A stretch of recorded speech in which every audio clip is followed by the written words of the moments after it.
Hello friends, प्रश्नावली 1.1 कक्षा 7वीं विषय गणित। इसमें पहला प्रश्न है, एक ऐसा पूर्णांक युग्म लिखिए जिसका पहला है योग -7 है। यानी कि दो पूर्णांकों को हमने युग्म है, यहाँ दो पूर्णांकों को योग करना है, जोड़ना है, और हमारे पास जो है -7 आने चाहिए। तो इसमें या तो पूर्णांक ऋणात्मक संख्या में होगा एक, दूसरा धनात्मक में होगा, या दोनों जो पूर्णांक है वो ऋणात्मक संख्या हो सकती है।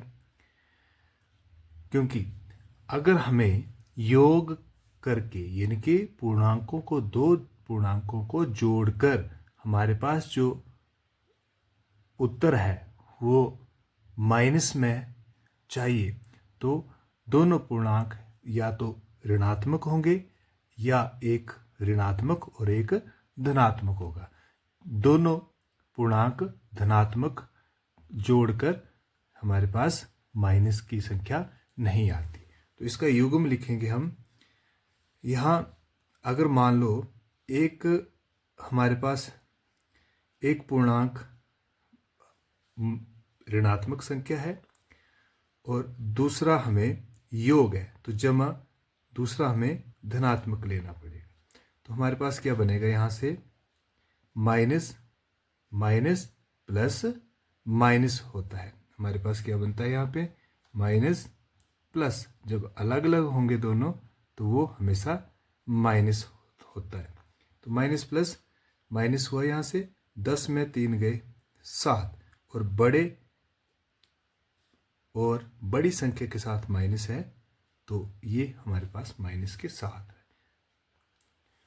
और इसका एक और ले लेते हैं। उदाहरण के लिए अगर मान लो हमारे पास दोनों पूर्णांक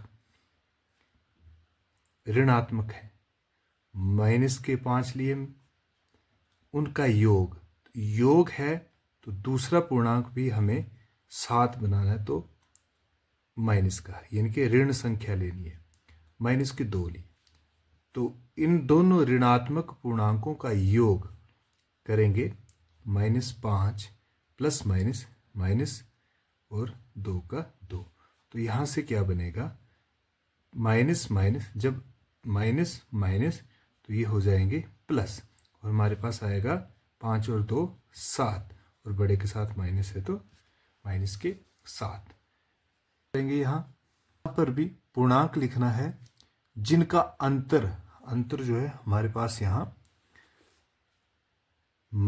माइनस के 10 है। हमारे पास अंतर माइनस के 10 चाहिए, तो हम यहाँ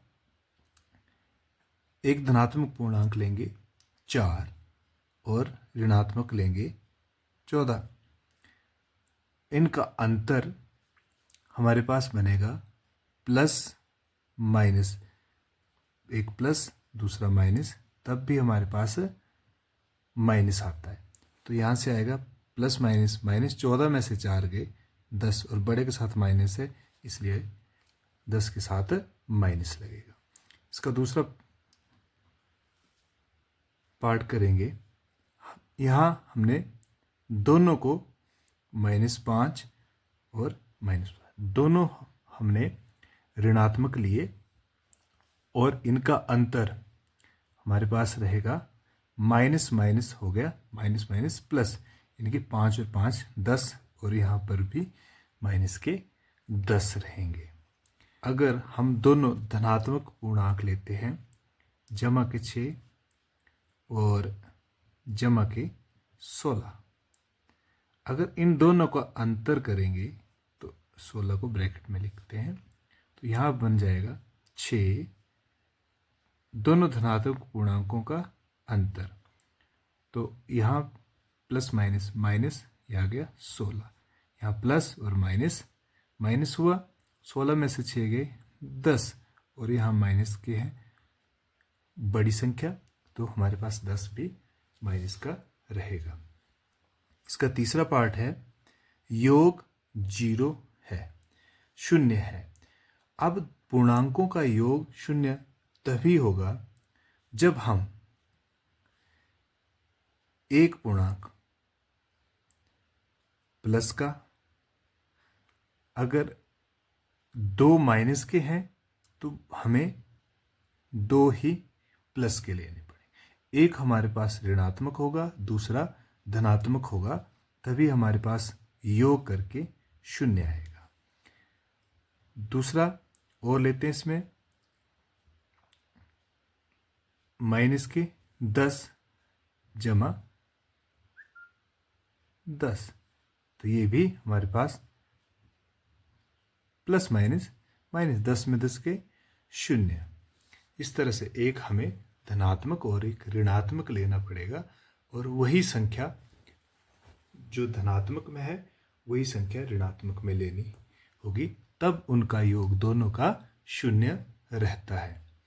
साथ प्रश्न 2 है इसका, एक ऐसा ऋणात्मक पूर्णांक युग्म लिखिए जिसका अंतर 8 है।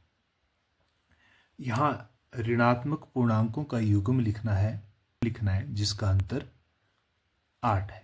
हमें ऋणात्मक पूर्णांक यानी कि दोनों, युग्म की बात है तो दोनों पूर्णांक जो है हमारे पास ऋणात्मक होने चाहिए और उनका अंतर होना चाहिए, और अंतर करके हमारे पास 8 जो है वो जमा के आने चाहिए। तो इसमें पहला रहेगा हमारे पास, हम मान लो -4 और ये ऋणात्मक पूर्णांक है, दूसरा हमारे पास ऋणात्मक पूर्णांक है -12। इनका हम करेंगे अंतर। जब इसका अंतर करेंगे तो इसको ब्रैकेट में लिखा तो हमारे पास बना -4 माइनस ब्रैकेट में -12। इसको हल करेंगे तो क्या बनेगा, -4 माइनस माइनस प्लस 12, और ये होगा प्लस माइनस माइनस 12 में से 4 गए 8, और बड़े के साथ प्लस है, प्लस की 8। हमारे पास जो अंतर है इनका, दो ऋणात्मक पूर्णांकों का अंतर हमारे पास आया यहाँ 8। इसके साथ जो अगला है माइनस के 10 और माइनस के 18, ये दोनों ऋणात्मक पूर्णांक हैं। इन दोनों का जब अंतर करेंगे तो इसको ब्रैकेट में लिखा तो यहाँ से हमारे पास बना माइनस के 10 माइनस माइनस प्लस 18।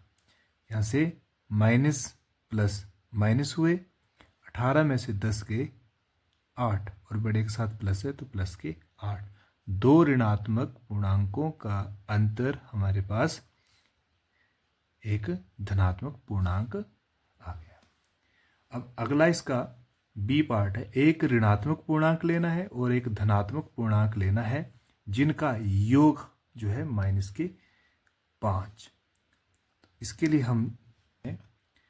हमने ऋणात्मक पूर्णांक अब योग करना है यहाँ पर, और हमें माइनस में संख्या लानी है। तो माइनस की संख्या लानी है तो जो बड़ा पूर्णांक होगा वो हमें माइनस में यानी कि घटाने का निशान लेना है।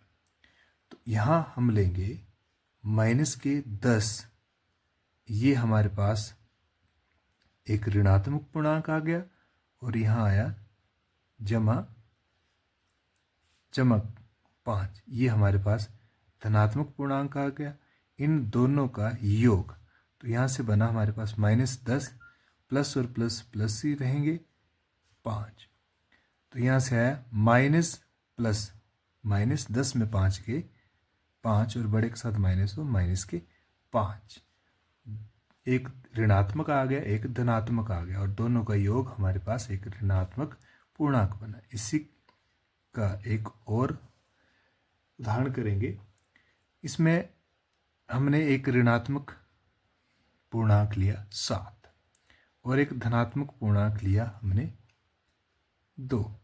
इन दोनों का जब योग करेंगे तो हमारे पास आया माइनस के 7 प्लस और प्लस प्लस ही रहे 2। यहाँ से माइनस प्लस माइनस 7 में से 2 गए 5, और बड़े के साथ है तो माइनस के 5। एक ऋणात्मक और एक धनात्मक पूर्णांकों का योग हमारे पास एक ऋणात्मक पूर्णांक रहा। इसके साथ है एक ऋणात्मक पूर्णांक और एक धनात्मक पूर्णांक लिखिए जिनका अंतर -3 है। इसको हल करेंगे। हमने एक ऋणात्मक पूर्णांक लेना है। मान लो हमने ऋणात्मक पूर्णांक ले लिया -2 और एक धनात्मक पूर्णांक लेना है। धनात्मक पूर्णांक ले लिया हमने -1। इन दोनों का अंतर करेंगे तो हमारे पास रहेगा -2 माइनस प्लस -1 और माइनस माइनस प्लस हो गया, 2 और 1 हो गया 3 और बड़े के साथ माइनस तो माइनस के 3। एक ऋणात्मक पूर्णांक और एक धनात्मक पूर्णांक का अंतर हमारे पास जो है यहाँ -3 रहा। वीडियो अच्छी लगी तो लाइक शेयर और कमेंट जरूर करें। Thank you.